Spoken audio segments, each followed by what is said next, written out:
સત્યસાઈ લક્ષ્મી મોહન વિદ્યાલય મોવાસથી આપનું હાર્દિક સ્વાગત કરું છું। કેમ છો વિદ્યાર્થી મિત્રો? તો વિદ્યાર્થી મિત્રો, આજે આપણે ધોરણ 12 ફિઝિક્સમાં ચેપ્ટર નંબર 4 ભણીએ છીએ। તો એની અંદર આજે આપણે 4.5 વિદ્યુત પ્રવાહ ખંડના કારણે મળતું ચુંબકીય ક્ષેત્ર વિશે ભણવાનું છે, જે બાયો-સાવર્ટના નિયમ પરથી મળે છે। તો આમાં કંઈક આકૃતિ આ પ્રમાણે છે। તો આ આકૃતિની અંદર તમે જોઈ શકો છો કે અહીં શું કીધું છે કે વિદ્યુત પ્રવાહ ખંડના કારણે, એટલે કોઈ એક વાહક તાર હશે, જેમ કે અહીં આપણે એક વાહક તાર લીધેલી છે એક્સ ને વાય। આ એક વાહક તાર છે, તાર જેમાંથી વિદ્યુત પ્રવાહ પસાર થાય છે। તો આખા તારની અંદરથી વિદ્યુત પ્રવાહ પસાર થાય છે। તો આપણે આની અંદર કરવાનું શું છે, તો માત્ર ને માત્ર એક નાનકડો આપણે પ્રવાહ ખંડ લઈ લેવાનો છે। તો આખી તારમાંથી પ્રવાહ વહે છે, પણ એ આખી તાર માટે આપણે લેવાનું નથી, પણ એ તારનો એક નાનકડો ખંડ, એટલે કે એકદમ સૂક્ષ્મ ખંડ વિચારી લેવાનો છે કે આ તારમાંથી આટલો ભાગ જ આપણે લેવાનો છે। તો આટલાક નાનકડા ભાગમાંથી જો વિદ્યુત પ્રવાહ પસાર થતો હોય આટલાકમાંથી, તો આટલાક નાનકડા ભાગના લીધે આપણને ચુંબકીય ક્ષેત્ર કેટલું ઉત્પન્ન થાય એ શોધવાનું છે। તો અહીં આ જે આઈડીએલ એટલે આ તારમાંથી પ્રવાહ પસાર થાય છે અને તારની લંબાઈને આપણે એલ તરીકે લઈએ, તો એ પ્રવાહ ખંડ એટલે પ્રવાહ એટલે આઈ અને ડીએલ એટલે ખંડ થશે। તો પ્રવાહ ખંડ આઈડીએલના કારણે આર, આ જે પી બિંદુ છે, આ પી બિંદુ પાસે એનું ચુંબકીય ક્ષેત્ર કેટલું ઉત્પન્ન થાય એના વિશે જોવાનું છે। પછી ચુંબકીય ક્ષેત્રની દિશા કઈ તરફ હશે, એનો એકમ શું હશે, એ બધું આપણે આની અંદર જોવાનું છે। તો આ જે છે આપણે દર્પણમાં આપેલ છે ક્વેશ્ચન પ્રમાણે જોઈએ તો આપણે વધારે ડિટેલ્સમાં જવા નહીં જઈએ, અને જેટલું તમારી એક્ઝામમાં લખવાનું છે એના વિશે જ આપણે એટલી જ ચર્ચા કરીએ। તો તમારી એક્ઝામની અંદર આ જે વિદ્યુત પ્રવાહ ખંડના કારણે બાયો-સાવર્ટનો નિયમ આપેલ છે એ કઈ રીતના પૂછાઈ શકે, તો કે એનો ક્વેશ્ચન છે દર્પણની અંદર આપેલું જ છે, તમારે એ જોઈ લેવાનું। તો કે વિદ્યુત પ્રવાહધારિત ખંડ એટલે એક વિદ્યુત પ્રવાહધારિત તાર છે, એનો એક નાનકડો ખંડ લીધેલો છે। એ ખંડના કારણે ઉત્પન્ન થતા ચુંબકીય ક્ષેત્ર માટે બાયો-સાવર્ટનો નિયમ લખો અને ચુંબકીય ક્ષેત્રની દિશા જણાવો, અને આ નિયમ પરથી ચુંબકીય ક્ષેત્રનો એકમ દર્શાવો। જો આવી રીતના તમને એક્ઝામની અંદર ક્વેશ્ચન પૂછાય તો તમારે કેટલું લખવાનું છે એટલી જ આપણે અહીં ચર્ચા કરવાની છે। તો જોઈએ, સૌપ્રથમ તમારે લખવાનું કે વિદ્યુત પ્રવાહ અને તેના કારણે મળતા ચુંબકીય ક્ષેત્ર વચ્ચેનો સંબંધ બાયો-સાવર્ટના નિયમ વડે અપાય છે। બરાબર, કોઈ પ્રવાહ છે, બરાબર, એ વિદ્યુત પ્રવાહ છે, એ વિદ્યુત પ્રવાહના કારણે જે આપણને ચુંબકીય ક્ષેત્ર ઉત્પન્ન થાય, ચુંબકીય ક્ષેત્ર બી ઉત્પન્ન થાય, બરાબર। તો એના વચ્ચેનો જે સંબંધ છે પ્રવાહ અને ચુંબકીય ક્ષેત્ર વચ્ચે, એ બાયો-સાવર્ટના નિયમ વડે અપાય છે। હવે બાયો-સાવર્ટનો નિયમ શું છે એ જોઈએ। બાયો-સાવર્ટનો નિયમ કઈ રીતના આપેલ છે એ જોઈએ, તો કે ચુંબકીય ક્ષેત્ર ડીબી નું મૂલ્ય, આ ડી કેમ લખેલું છે, કેમ કે આ જે બાયો-સાવર્ટનો નિયમ છે પ્રવાહ ખંડના કારણે ઉત્પન્ન થતું ચુંબકીય ક્ષેત્ર લેવાનું છે, માટે આપણે એને ડીબી એમ લખેલ છે। તો ચુંબકીય ક્ષેત્ર ડીબી નું મૂલ્ય વિદ્યુત પ્રવાહ આઈ અને ખંડ લંબાઈ ડીએલના સમપ્રમાણમાં તથા અંતર આરના વર્ગના વ્યસ્ત પ્રમાણમાં હોય છે। તેની દિશા ડીએલ અને આરને સમાવતા સમતલને લંબ રૂપે હોય છે। તો આ વસ્તુ તમે આકૃતિમાં જોશો ત્યારે તમને ખ્યાલ આવશે। તો આપણે આ જે બાયો-સાવર્ટનો નિયમ છે એને આકૃતિ દ્વારા સમજવાનો પ્રયત્ન કરીએ। હવે બુકની અંદર તમારી આકૃતિ કંઈક આ પ્રમાણે આપેલી છે। તો આ જે એક્સ શેડો છે અને વાય છે, બરાબર। તો એક્સ વાય શું છે, તો કે એક્સ વાય એક વાહક તાર છે। આ એક વાહક તાર છે, અને એ વાહક તારમાં આપણે એક આખો ભાગ નહીં લેવાનું, પણ આ જે નાનકડો એવો સૂક્ષ્મ આટલો તારનો ભાગ લઈ લઈએ અને સૂક્ષ્મ ખંડ તરીકે લઈ લઈએ। તો આ જે નાનકડા ખંડમાંથી વિદ્યુત પ્રવાહ આઈ પસાર થાય, એટલે આઈ ઇન્ટુ ડીએલ, એટલે કે આ જે તારની લંબાઈ છે એમાં નાનકડો સૂક્ષ્મ ખંડ લીધેલું એટલે ડીએલ તરીકે લઈએ. તો આ જે થઈ જશે આપણું આઈડીએલ. તો આ જે આટલાક નાનકડા ભાગમાંથી આ બિંદુએ પી બિંદુએ આવેલું જે ચુંબકીય ક્ષેત્ર છે, બરાબર, એટલે આ જે પી બિંદુએ આટલાક ભાગના આટલા ખંડના કારણે અહીંયા કેટલું ચુંબકીય ક્ષેત્ર, આ અંતરે કેટલું ચુંબકીય ક્ષેત્ર ઉત્પન્ન થાય તે શોધવાનું છે. તો બાયો-સાવર્ટનો નિયમ શું કહે છે? જુઓ કે ચુંબકીય ક્ષેત્ર ડીબીનું મૂલ્ય, એટલે આ જે ચુંબકીય ક્ષેત્ર ડીબી છે, આ ચુંબકીય ક્ષેત્ર ડીબીનું જે મૂલ્ય મળે એ વિદ્યુત પ્રવાહ આઈ અને ખંડ લંબાઈ ડીએલના સમપ્રમાણમાં હોય. એટલે આ જે ચુંબકીય ક્ષેત્રનું મૂલ્ય એ વિદ્યુત પ્રવાહ જે આ તારમાંથી પસાર થાય એ આઈ અને ખંડ લંબાઈ ડીએલ, એટલે કે આ જે ખંડની લંબાઈ આપણે આટલી ડીએલ લીધેલું છે ને, તો આ જે ચુંબકીય ક્ષેત્ર ડીબીનું મૂલ્ય આ આઈ ડીએલના સમપ્રમાણમાં હોય. એટલે કે એવી રીતના લખી શકીએ ને આપણે આઈડીએલના સમપ્રમાણમાં, એટલે કે ડીબી સમપ્રમાણમાં આઈડીએલ. તો અહીંયા આપણે થઈ ગયું કે ડીબી ચલે છે આઈડીએલ, એટલે ચુંબકીય ક્ષેત્રનું મૂલ્ય એ વિદ્યુત પ્રવાહ આઈ અને ખંડની લંબાઈ ડીએલ ના સમપ્રમાણમાં છે. આટલું થયું. તથા અંતર આરના, હવે આનું અંતર કેટલું છે? આ જે સૂક્ષ્મ ખંડ છે અહીંથી આ ડીબી ક્યાં અંતરે આવેલું છે? આર અંતરે આવેલું છે. તો વાંચો ફરી કે અંતર આરના વર્ગના વ્યસ્ત પ્રમાણમાં. એટલે અંતર આ આર છે, આ અંતર આર નો વર્ગ, અહીંયા લખેલું છે અંતર આર નો વર્ગ, એટલે અંતર આર નો વર્ગ ના વ્યસ્ત પ્રમાણમાં હોય છે. કોણ? ડીબી, એટલે કે ચુંબકીય ક્ષેત્ર. તો આ જે ચુંબકીય ક્ષેત્ર છે એ એના વ્યસ્ત પ્રમાણમાં હોય એટલે ડીબી વ્યસ્ત પ્રમાણમાં લખવાનું. તો ડીબી ચલે છે 1/r² થશે. એનો મતલબ શું થયો? આ જે લખાણ છે એના ઉપરથી જ આપણે લખ્યું છે આ વસ્તુ. તો કે આ જે ચુંબકીય ક્ષેત્ર ડીબીનું જે મૂલ્ય છે એ વિદ્યુત પ્રવાહ આઈ અને ખંડ લંબાઈ ડીએલ, એટલે કે આઈડીએલના સમપ્રમાણમાં છે. અને તથા અંતર આરનો વર્ગ, અંતર આરનો વર્ગ ના વ્યસ્ત પ્રમાણમાં હોય છે. તો આના ઉપરથી આપણે આવી રીતના એને લખી શકીએ કે ડીબી એ આઈડીએલના સમપ્રમાણમાં છે અને ડીબી એ અંતર આરનો વર્ગ ના વ્યસ્ત પ્રમાણમાં છે. એ રીતના આપણે એને લખી શકીએ. તથા તેની દિશા ડીએલ અને આરને સમાવતા સમતલને લંબ રૂપે હોય છે. એટલે કે આ જે ડીબી છે એટલે કે ચુંબકીય ક્ષેત્ર, તો આ ચુંબકીય ક્ષેત્રની દિશા લેવાની. હવે તો દિશા કેવી ક્યાં હશે? તો કે આની દિશા જે છે ડીએલ, એટલે આ જે ખંડ ડીએલ છે તો ડીએલની દિશા કંઈક આ તરફ છે, બરાબર. અને આરને સમાવતા સમતલને, એટલે આ ડીએલ અને આ આર નું સમતલ કયું થશે? આ સમતલ થશે, બરાબર. આ ડીએલ અને આ આર, આ બંનેનું સમતલ આ બાજુનું થશે, આ સમતલ થશે, બરાબર. તો આ જે સમતલ છે તો આ બંનેને ના સમતલને લંબ રૂપે હોય છે. એટલે આ બંને સમતલને લંબ રૂપે આવી રીતના કંઈક એની દિશા થશે. કોની? ચુંબકીય ક્ષેત્રની દિશા. આ ડીએલ અને આર, અંતર આર ના સમતલને લંબ રૂપે ચુંબકીય ક્ષેત્રની દિશા હશે, જે નીચે મુજબના સૂત્રથી અપાય છે. તો કે ડીબી બરાબર μ0/4π આઈડીએલ ક્રોસ આર ના છેદમાં r². આ થઈ ગયો આપણે બાયો-સાવર્ટનો નિયમ. ફરી એકવાર જોઈએ તો કે બાયો-સાવર્ટનો નિયમ શું કહે? તો કે બાયો-સાવર્ટનો નિયમ જે છે ચુંબકીય ક્ષેત્ર ડીબી, આ ચુંબકીય ક્ષેત્ર ડીબી છે કોના વ્યસ્ત પ્રમાણમાં છે? એક તો આઈડીએલના ડીબી જે છે કોના સમપ્રમાણમાં છે? તો ડીબી જે છે આઈડીએલના સમપ્રમાણમાં છે અને કોના વ્યસ્ત પ્રમાણમાં છે?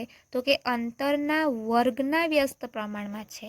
આ થઈ ગયો આપણે બાયો-સાવર્ટનો નિયમ.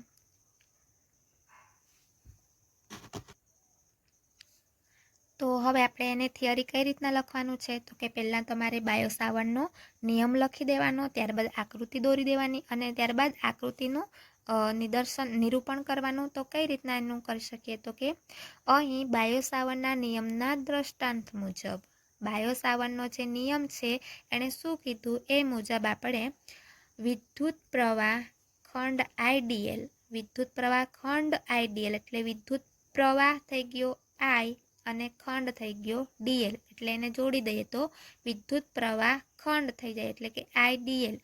તેનાથી આર અંતરે ચુંબકીય ક્ષેત્ર ડીબી ઉત્પન્ન કરે છે. એનો મતલબ શું થઈ ગયો? તો કે વિદ્યુત પ્રવાહ ખંડ આઈડીએલ છે, આ વિદ્યુત પ્રવાહ ખંડ આઈડીએલ છે એ તેનાથી એટલે આ આઈડીએલ ખંડથી આર અંતરે એ ચુંબકીય ક્ષેત્ર ઉત્પન્ન કરે છે. આઈડીએલ એનાથી આર અંતર એટલે કે આટલાક અંતરે ચુંબકીય ક્ષેત્ર ઉત્પન્ન કરે છે. હવે આકૃતિની અંદર બીજું શું આપેલું છે? ક્રોસ દર્શાવેલું છે. ક્રોસ આવી રીતના આકૃતિમાં તમને એક વર્તુળની અંદર ક્રોસ દર્શાવેલું છે. તો એનો મતલબ શું છે એ તમારે લખવાનું. તો કે અહીં ક્રોસ ચિહ્ન દર્શાવે છે કે આ જે ક્રોસ ચિહ્ન છે દર્શાવે છે કે આ ક્ષેત્ર પુસ્તકના પાનાના સમતલને, એટલે કે આ જે આપણું પુસ્તકનું પાનું છે, બરાબર, આ જે આપણું આખું પુસ્તકનું પાનું છે એ સમતલના પાનાને લંબ રૂપે તેના તથા તેની અંદરની દિશામાં છે. તો આ જે પુસ્તકનું પાનું છે એને લંબ રૂપે, એટલે આ પુસ્તક ઉપર આપણે લંબ રૂપે આવી રીતના એને રાખીએ, બરાબર. તો હવે કીધું કે તેની અંદરની દિશામાં, એટલે ચુંબકીય ક્ષેત્રની દિશા જે છે એ પુસ્તકના પાનાને લંબ આવી રીતના એને અંદર, આ પુસ્તકના પાનાને પેન મેં લંબ રાખી છે આવી રીતના, પણ એ એની અંદર તરફ હશે એની દિશા, બરાબર. તો હવે બાયો સાવર્ટના નિયમની સમજૂતી આપીએ. જે પહેલાં આપણે કહ્યું આકૃતિ ઉપરથી કે એના સમપ્રમાણમાં ને વ્યસ્ત પ્રમાણમાં છે, એ આપણે એને એના સ્વરૂપમાં લખીએ તો કેવી રીતના લખાય? તો કે બાયો સાવર્ટના નિયમની સમજૂતી. આકૃતિમાં યાદચ્છિક આકારનો વિદ્યુત પ્રવાહ ધારિત વાહક તાર XY દર્શાવ્યો છે. આકૃતિની અંદર તમે અહીં જોઈ શકો છો કે આકૃતિની અંદર આજે એક્સ અને વાય, XY આપણે વિદ્યુત પ્રવાહ ધારિત એક વાહક તાર લીધેલ છે. એટલે તમારે એક્ઝામમાં લખવાનું પૂછાય તો કે આકૃતિમાં દર્શાવ્યા મુજબ XY વાહક તાર લીધેલ છે. ત્યારબાદ લખવાનું કે આ જે વાહક XY છે, એનો અતિ સૂક્ષ્મ ખંડ એટલે કે આટલોક જ ભાગ લીધેલો છે, તે અતિ સૂક્ષ્મ ખંડ આઈડીએલ લીધેલ છે. અતિ સૂક્ષ્મ ખંડ આઈડીએલ છે એમાં, એટલે કે ડીએલ જેટલો ભાગ જ આપણે આમાં લીધેલો છે અને એમાંથી વિદ્યુત પ્રવાહ પસાર થાય એટલે આઈડીએલ જેટલો થાય. હવે જે ચુંબકીય ક્ષેત્ર આર અંતરે, જે ચુંબકીય ક્ષેત્ર જે ડીબી છે એ આઈડીએલના કારણે આર અંતરે રહેલા ડીબી, જે ચુંબકીય ક્ષેત્ર ડીબી છે એ કોના સમપ્રમાણમાં ને કોના વ્યસ્ત પ્રમાણમાં છે એ આપણે અહીંયા દર્શાવી દઈએ. તો કે આ જે ચુંબકીય ક્ષેત્ર છે એ વાહકમાંથી પસાર થતા પ્રવાહ આઈ, એટલે કે આ જે ચુંબકીય ક્ષેત્ર છે એ વાહકમાંથી પસાર થતો વિદ્યુત પ્રવાહ એટલે કે આઈ એના સમપ્રમાણમાં છે, બરાબર. એટલે આપણે લખીએ કે ચુંબકીય ક્ષેત્ર એ આ વાહકમાંથી પસાર થતો વિદ્યુત પ્રવાહ આઈ એના સમપ્રમાણમાં, એટલે ડીબી સમપ્રમાણમાં આઈ. ત્યારબાદ એ બીજા કોના સમપ્રમાણમાં છે? તો કે આ ડીએલ, આ જે સૂક્ષ્મ ભાગ આપણે ડીએલ તરીકે લીધેલો છે ને, તો આ જે ચુંબકીય ક્ષેત્ર છે ડીએલના પણ સમપ્રમાણમાં છે. તો લખવાનું કે ડીબી સમપ્રમાણમાં ડીએલ. ત્યારબાદ આપણે નિયમની અંદર શું છે? તો કે એ અંતરના વર્ગના વ્યસ્ત પ્રમાણમાં છે એમ કીધેલું. તો એના માટે બી લખવાનું કે ચુંબકીય ક્ષેત્ર એ અંતરના વર્ગના વ્યસ્ત પ્રમાણમાં છે. તો આ ત્રણ બાબત ઉપર આધાર રાખે છે. તો એને આપણે હવે ત્રણને સમન્વય કરી દઈએ, એટલે કે ત્રણને ભેગા કરી દઈએ તો એને કેવી રીતના સૂત્ર લખાય તે જોઈએ. એટલે તમારે આ ઉપર જે મેં દર્શાવ્યું હતું એ આવી રીતના લખવાનું કે વાહકમાંથી પસાર થતા પ્રવાહ આઈ ના સમપ્રમાણમાં હોય છે ડીબી, એટલે ડીબી ચલે છે આઈ. ત્યારબાદ ખંડની લંબાઈ, ચુંબકીય ક્ષેત્ર એ ખંડની લંબાઈ ડીએલ છે, તો આ ડીએલના સમપ્રમાણમાં પણ હોય, બરાબર. તો આ ચુંબકીય ક્ષેત્ર એ ડીએલના સમપ્રમાણમાં લખાઈ ગયું. ત્યારબાદ સાઇન થીટાના સમપ્રમાણમાં હોય છે, કારણ કે આની સૂત્રની અંદર આપણે ક્રોસ પ્રોડક્ટ કરીએ અને આની અંદર સાઇન થીટા રચાય, તો સાઇન થીટા રચાય માટે લખવાનું કે એ ચુંબકીય ક્ષેત્ર જે ડીબી છે એ સાઇન થીટાના સમપ્રમાણમાં પણ હોય છે, તો આના માટે પણ લખાઈ ગયું. ત્યારબાદ બીજું લખવાનું કે આ જે ચુંબકીય ક્ષેત્ર છે એ પ્રવાહખંડ ડીએલથી અંતર આરના વર્ગના વ્યસ્ત પ્રમાણમાં હોય છે, એટલે લખવાનું કે આ જે ચુંબકીય ક્ષેત્ર ડીબી છે એ આરના વર્ગના વ્યસ્ત પ્રમાણમાં છે. હવે આ ચારે ચાર બાબતોનો આપણે સમન્વય કરવાનો. તો ડીબી ચલે છે આઈ થઈ ગયું, પહેલું આપણે ડીબી ચલે છે આઈ હતું તે ડીબી ચલે છે આઈ થઈ ગયું. ત્યારબાદ બીજું જુઓ કે ડીબી ચલે છે ડીએલ, તો અહીં ડીબી ચલે છે ડીએલ પણ આવી ગયું, બરાબર. ત્યારબાદ ત્રીજું ડીબી ચલે છે સાઇન થીટા, તો ડીબી ચલે છે સાઇન થીટા પણ આવી ગયું. ત્યારબાદ ચોથું ડીબી ચલે છે 1/r², તો ડીબી ચલે છે 1/r² પણ થઈ જાય. એટલે આ ચારેય બાબતોને આપણે એક જ સૂત્રની અંદર ભેગા કરીને લખીએ તો આપણું સૂત્ર કંઈક આ પ્રમાણે મળે. હવે આ સૂત્ર પરથી આપણે શું લખવાનું છે? તો આપણે અગાઉ કીધું કે આ જે ચુંબકીય ક્ષેત્ર ડીબી, ચુંબકીય ક્ષેત્રની દિશા જે છે એની દિશા કોના આધારે હોય? તો તમે અહીં જોઈ શકો છો કે એની દિશા જે છે એ ડીએલ અને આરને સમાવતા સમતલને લંબ, ડીએલ અને આરને સમાવતા લંબ, એટલે કે આ ડીએલ ક્રોસ આર થવું જોઈએ, બરાબર. તો ડીએલ ક્રોસ આર થાય તો આ બંને આવી રીતના હશે તો જ એની દિશા આપણે જાણી શકીએ. તો એના માટે આપણે શું કરીએ તો કે અહીં ડીબી ચલે છે આઈડીએલમાં ઉપર નીચે આપણે ઉપર આર વડે ગુણી દઈએ અને નીચે આર વડે ભાગી દઈએ, બરાબર. એટલે કે ઉપર નીચે આપણે આર વડે ગુણી દઈએ તો શું થશે? તો કે ડીબી ચલે છે આઈડીએલ, ડીબી ચલે છે આઈડીએલ છે અને આર વડે અહીંયા ગુણી દીધું, બરાબર. તો સાઇન થીટા અને છેદમાં આરનો વર્ગ હતો પણ એક આર વડે પાછું એને આપણે ગુણીએ તો શું થઈ જશે? આરની 3 ઘાત થઈ જશે, બરાબર. તો ડીબી ચલે છે આઈડીએલ. હવે સાઇન થીટા છે, તમને ખબર જ હશે કે સાઇન થીટાને હટાવવું હોય તો આપણે એને ક્રોસ પ્રોડક્ટ કરીએ અને કોસ થીટા હોય તો આપણે ડોટ પ્રોડક્ટ વાપરીએ છીએ, એ તમને ખબર જ હશે, બરાબર. તો સાઇન થીટાને મારે કાઢી નાખવું છે, તો સાઇન થીટા નીકળી જાય તો અહીંયા આ બંને વચ્ચે શું થઈ જશે? ડીએલ અને આર વચ્ચે ક્રોસ પ્રોડક્ટ આવી જશે, એટલે આઈડીએલ ક્રોસ પ્રોડક્ટ આર થઈ જશે અને છેદમાં આરની 3 ઘાત. હવે આ મારે સમપ્રમાણતાનું જે ચિહ્ન છે, ચલન છે, બરાબર, એને મારે હટાવી નાખવો છે. તો આના માટે આપણે સમપ્રમાણતાનો અચળાંક લખવો પડે, બરાબર. તો આને હટાવી નાખીએ તો ડીબી બરાબર અચળાંક શું આવશે?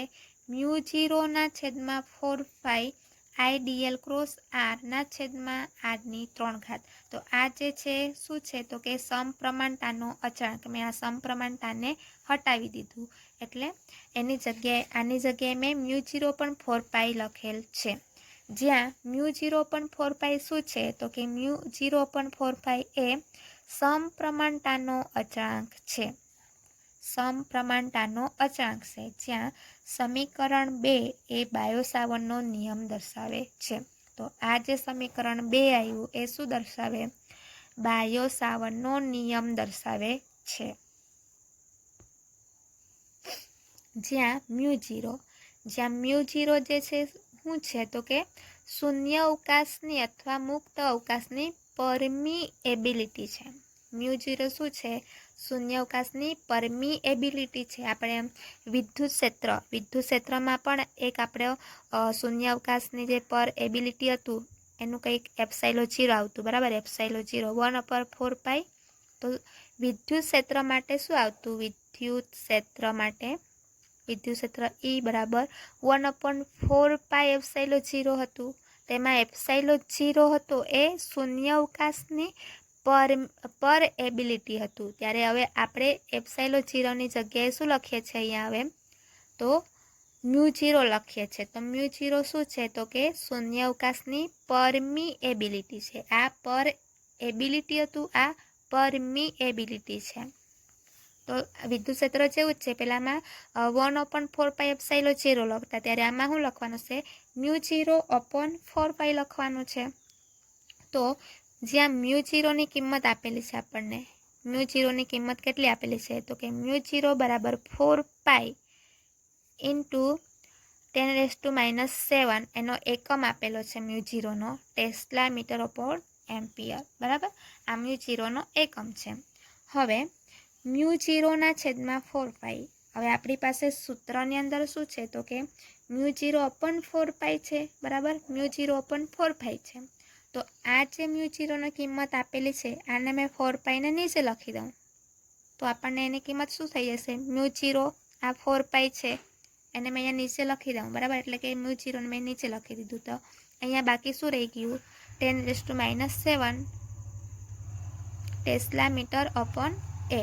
બરાબર, આ રીતના કંઈક આપણને એની કિંમત મળશે. કોની? μ0/4πની કિંમત 10⁻⁷ જેટલી મળે છે.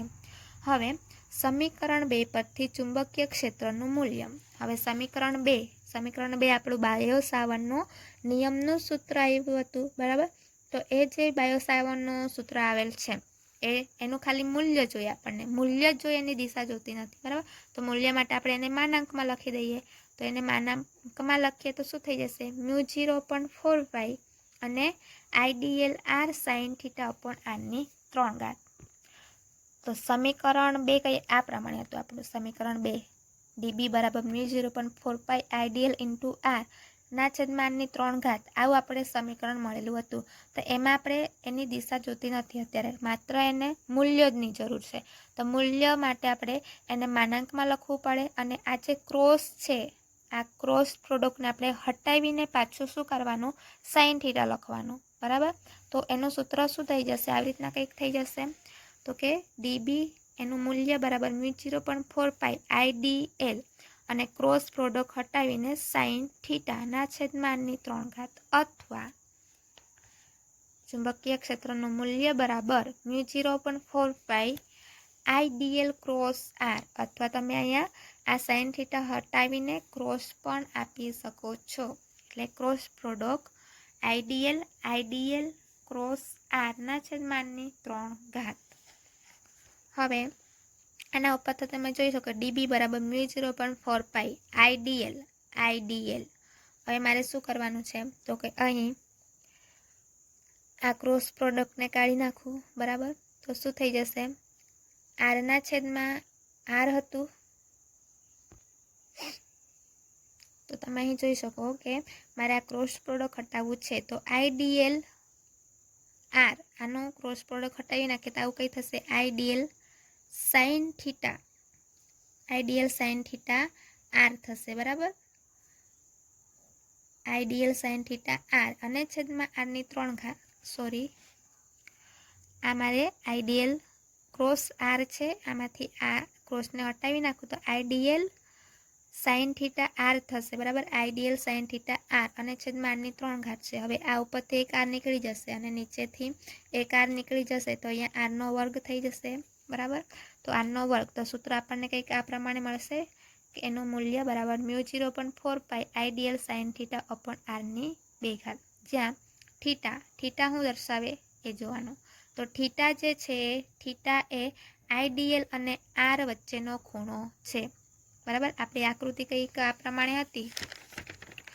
થીટા શું છે? તો કે આ જોઈ શકો તમે કે આ જે થીટા છે, જે થીટા મળે ને આપણને સાઇન થીટા મળેલ છે, તો સાઇન થીટા શું સાઇન થીટા મળેલ છે, તો આ થીટા શું દર્શાવે? તો કે થીટા દર્શાવે છે કે આ IDL ઉપર તરફ છે, જાય છે, પ્રવાહ ઉપર તરફ જાય છે, અને r આ તરફ છે. બરાબર, તો આ બંને વચ્ચેનો ખૂણો દર્શાવે છે. કોણ? આ થીટા એ IDL અને r વચ્ચેનો ખૂણો દર્શાવે છે.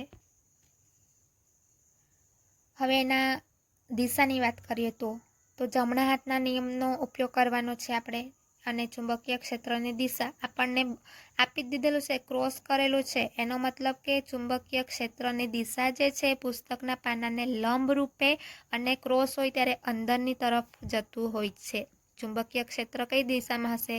પુસ્તકના પાનાને લંબ રૂપે અંદર તરફ હશે. અને જો ડોટ આપેલું હોય, આવી રીતના ડોટ કરેલું હોય, તો આવી રીતના ડોટ કરેલું હોય ત્યારે ચુંબકીય ક્ષેત્રની દિશા જે છે, ચુંબકીય ક્ષેત્ર આવી રીતના બહાર તરફ મળતું હોય છે. પરંતુ અહીં ક્રોસ કરેલું છે એટલે એ આવી રીતના અંદર તરફ જતું છે. બરાબર. તો હવે જમણા હાથના નિયમ પ્રમાણે ડીબીની દિશા આઈડીએલ અને આરથી રચાતા સમતલને લંબ રૂપે. એટલે આપણી આકૃતિ કંઈક આ પ્રમાણે છે. બરાબર. આ જે ડીએલ હતું અને અહીંયા આપણે આર હતું, તો આ જે ચુંબકીય ક્ષેત્ર ડીબી ઉત્પન્ન થતું, તો આ ડીબીનું જે દિશા છે એ ડીએલ અને આર વચ્ચે જે સમતલ બને, તો આ બંને વચ્ચે જે સમતલ આ બનતું છે એને લંબ રૂપે મળે. એટલે કે આ તરફ એની દિશા હશે અને અંદરની તરફ હશે. એટલે આરથી રચાતા સમતલને લંબ રૂપે અને અંદર તરફ મળે છે, જેને પી પાસે ક્રોસ વડે દર્શાવેલ છે. જેને પી પાસે ક્રોસ વડે દર્શાવેલ છે. તે અહીં આપણે ક્રોસ વડે દર્શાવ્યું છે. તો આજનો ક્વેશ્ચન આપણે આટલો થયો. એ તમારે એક્ઝામમાં પૂછાય તો તમારે પહેલાં ફરી એકવાર જોઈ લઈએ. તો તમારે પહેલાં લખવાનું છે વિદ્યુત પ્રવાહ અને તેના કારણે મળતા ચુંબકીય ક્ષેત્ર વચ્ચેનો સંબંધ બાયો સાવર્ટના નિયમ વડે અપાય છે. ત્યારબાદ તમારે બાયો સાવર્ટનો નિયમ લખવાનો છે કે ચુંબકીય ક્ષેત્ર જે છે એનું મૂલ્ય વિદ્યુત પ્રવાહ આઈ અને ખંડ લંબાઈ ડીએલના સમપ્રમાણમાં તથા અંતર આરના વર્ગના વ્યસ્ત પ્રમાણમાં હોય છે. ત્યારબાદ લખવાનું તેની દિશા ડીએલ અને આરને સમાવતા સમતલને લંબ રૂપે હોય છે. એટલે આ જે ચુંબકીય ક્ષેત્ર છે આઈ, વિદ્યુત પ્રવાહ આઈના સમપ્રમાણમાં છે. ત્યારબાદ ડીએલના સમપ્રમાણમાં છે અને આરના અંતરના વર્ગના વ્યસ્ત પ્રમાણમાં છે. અને એની દિશા, ચુંબકીય ક્ષેત્રની દિશા ડીએલ અને આરને સમાવતું આ સમતલ, એ સમતલને લંબ રૂપે અંદર તરફ હોય છે. અને આને આપણે આ સૂત્ર પ્રમાણે અપાય આવી રીતના લખી દેવાનું. એટલે આ તમારી આકૃતિ થઈ જાય.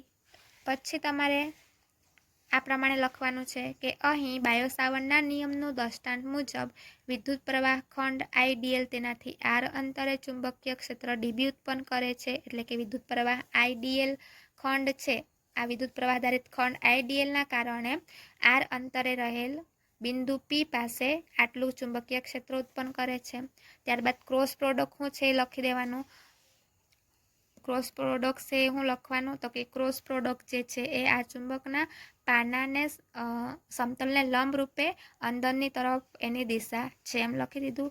પછી બાયો સાવર્ટના નિયમની સમજૂતી આપવાની. તો બાયો સાવર્ટનો નિયમ શું કહે તો કે ચુંબકીય ક્ષેત્ર એ વિદ્યુત પ્રવાહ આઈના સમપ્રમાણમાં, એની લંબાઈ ખંડના લંબાઈના સમપ્રમાણમાં અને અંતરના વર્ગના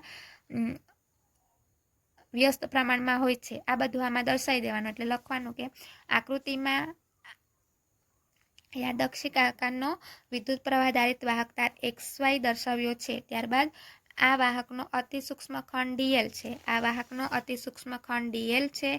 આર અંતર આપેલ છે. તો આ આર અંતરે ડીએલ દ્વારા ઉત્પન્ન થતું વિદ્યુત ચુંબકીય ક્ષેત્ર શોધવાનું છે. બરાબર. તો ત્યારબાદ તમારે લખવાનું કે આ જે ચુંબકીય ક્ષેત્ર છે એ વાહકમાંથી પસાર થતા પ્રવાહ, વાહક તાર XYમાંથી જે પસાર થતો પ્રવાહ છે આઈ, એના સમપ્રમાણમાં હોય છે. એટલે ચુંબકીય ક્ષેત્ર પ્રવાહના સમપ્રમાણમાં. ત્યારબાદ લખવાનું છે તમારે કે ખંડ લંબાઈ ડીએલના સમપ્રમાણમાં છે. ત્યારબાદ સાઇન થીટાના સમપ્રમાણમાં અને પ્રવાહ ખંડથી અંતર આરના વર્ગના વ્યસ્ત પ્રમાણમાં હોય છે. આ બધાને પછી તમારે સમન્વય કરી દેવાનું અને એક જ સૂત્રની અંદર લખી દેવાનું છે. એમાંથી ઉપર નીચે આપણે આર વડે એમાં ગુણવાનું છે. અને જે અહીંયા ક્રોસ પ્રોડક્ટ એ સાઇન થીટા મળે છે, તો સાઇન થીટાને આપણે ક્રોસ પ્રોડક્ટ કરીને ડીબી બરાબર લખવાનું છે. અને ત્યારબાદ એનો આ જે ચલન દૂર કરીએ તો સમપ્રમાણતાનો અચાળાંક લખવાનો છે. μ0/4π. પછી μ0 શું છે કહી દેવાનું. પછી μ0ની કિંમત લખી દેવાની છે આપણે. μ0ના છેદમાં 4π કરી દઈએ તો આપણને આટલી વેલ્યુ મળી જાય. એનો એકમ લખવાનો છે. પછી ચુંબકીય ક્ષેત્રનું મૂલ્ય કહેવાનું છે, બરાબર. અને થીટા શું છે, કોના વચ્ચેનો ખૂણો છે, એ વસ્તુ તમારે આ ક્વેશ્ચનની અંદર લખવાનો છે. તો આજનું તમારું હોમવર્ક, આ જ થિયરી તમારે વ્યવસ્થિત રીતના ફરી તમારી નોટબુકની અંદર લખવાની છે. Thank you.